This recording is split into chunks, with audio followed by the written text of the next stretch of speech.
think we might have a deer problem. Now actually, okra's done. Well, it's still growing, but we're ready for it to come out. Plant other things, so got a bunch of chicken feed and compost.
I'm gonna go back and find some of the old footage from the first time we ran the wheel hoe through this area and compare it to now, so you can see just the difference in really less than 1 year.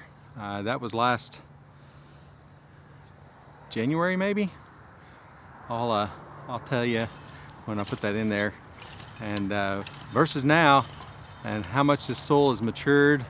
You know, there's a lot of things you can't see about the soil as far as the balance of nutrients, you know, things like that we've improved, but the condition of the soil, the physical properties, you'll be able to see the difference between then and now just by the way we're managing it, by the organic matter and the other additions, just the biodiversity and the health of the soil that improved it through the bugs and the earthworms and all that stuff.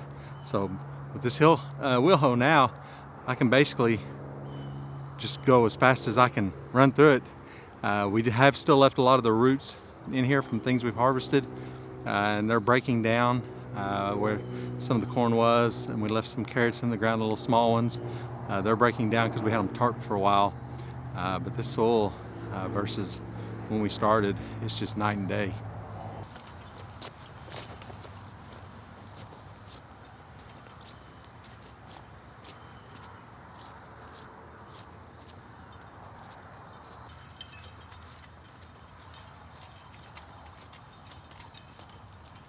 So I don't know how well you can see that at speed, but this shuffle hoe, stirrup hoe, whatever you want to call, you know, everybody has a different name for it.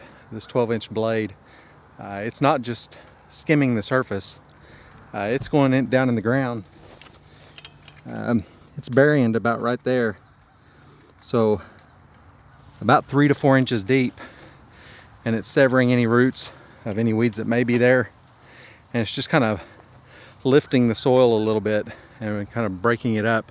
We're not turning it over. We're not losing any of that structure we have. We're just kind of loosening it up, and we'll be able to work the amendments in with the rake and be easier to transplant. The roots will be able to grow out quickly. None of this is compacted as it is, obviously you can tell that, but this just gives it a little bit more, and water and air can get down in there and things will grow a lot better. So we don't walk on these beds. We may occasionally have to kind of set a foot in one to get out of the way to lift a tarp or something like that, but we make sure we don't routinely walk on the bed itself. And if it does get compacted for some reason, then we'll come in with a broad fork and give it about 14 inches of depth of lift. But right now, to go in what we're going in for the fall, it's 3 to 4 inches of kind of cultivating is plenty. So it's kind of looking like we went back in time. You know, we just recently pulled up this ground cover in the tunnel, and we put spinach and lettuce over here. The lettuce is out. You know, it was kind of a gamble. It got hot again. The spinach didn't germinate really at all, so I'm not sure what happened with it, even though we had it covered. As soon as we pulled the cover off, everything looked like it was germinating. Didn't make it. The carrots are still here. We just pulled the last of the lettuce today, put down the ground cover there. We're still kind of undecided on what's going over there, but the reason we're putting the ground cover back down in the tunnel is because everything that'll be in here will be long-term to stay over the winter, and that'll help with not needing to cultivate and keeping the, any kind of growth down of other weeds competition. I know not much grows in the winter, but they're in here. It'll be a little warmer, so there will be some winter weeds that try to pop up, and that's just less we have to worry about. Also helps with keeping the ground a little bit warmer so that things can try to grow a little bit more in the winter, or definitely not freeze as bad. Over here was going to be broccoli we talked about, but now we went ahead and put back in the double row, and we're going to put the Swiss chard and kale in here so that we can harvest all winter long. And out here we put the 3-row ground cover down. We're going to put cabbage down the middle because it'll take up so much space, and it won't overwinter, so it'll be harvested out before we start freezing. We will put some bug netting or some lightweight row cover over it to help with pests, and also give it a little bit of protection if it starts to get a little colder. And then on the outsides of that, we'll just plant something that will come up pretty quick before the cabbage matures. And then we're going to have broccoli and Brussels sprouts. Both of those come out before freeze because they won't survive a freeze well. Frost, they'll get the first frost, but then after that they have to come out, or at least the Brussels sprouts. Broccoli will be out before then. That last bed over there will probably have a lot of spinach in it, if not the entire thing. And you can see the green beans are doing real well in the tunnel. They're going all the way to the top, and we do have some beans starting to show up somewhere. Oh, there we go.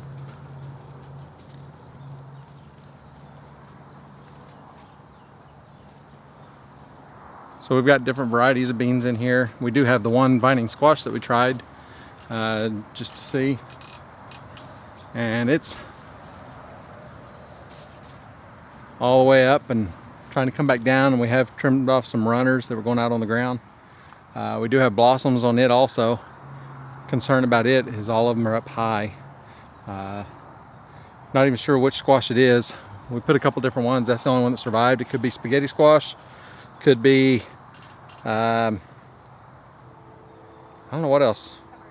The golden Hubbard, could be that. So as soon as it starts to set the first fruit, we'll know for sure which one it is. And of course this stuff won't last over winter. Let me show you the tomatoes also. So here's that second round of Amish paste tomatoes. It's just 25-foot row, spaced every foot. See, they're about almost 3 foot tall now, and they're growing pretty rapidly. I think they'll grow faster if we get a little more sun on them now that we're starting to get a little bit of cooler days. So we're probably going to take this shade cloth off and here real soon, if not today. I don't know.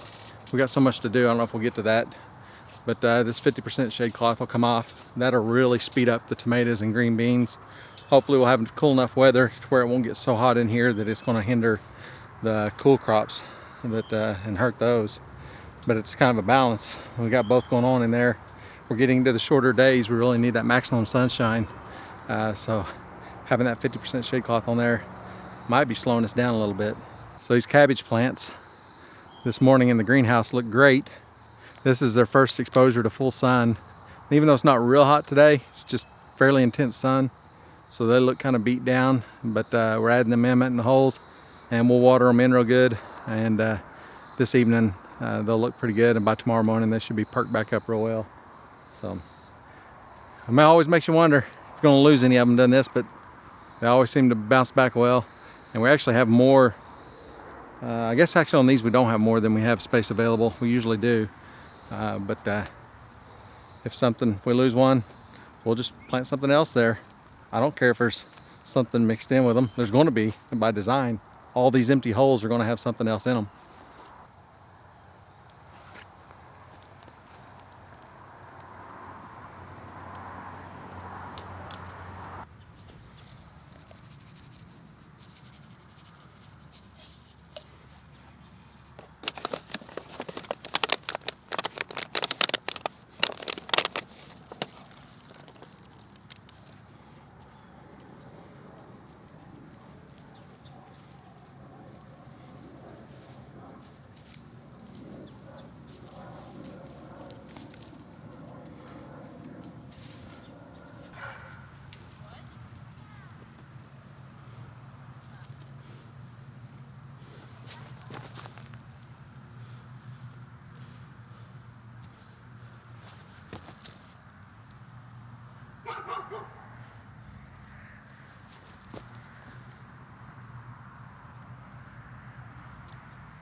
So we harvested some of our squash today. There's still a little bit out there growing, but probably not a lot.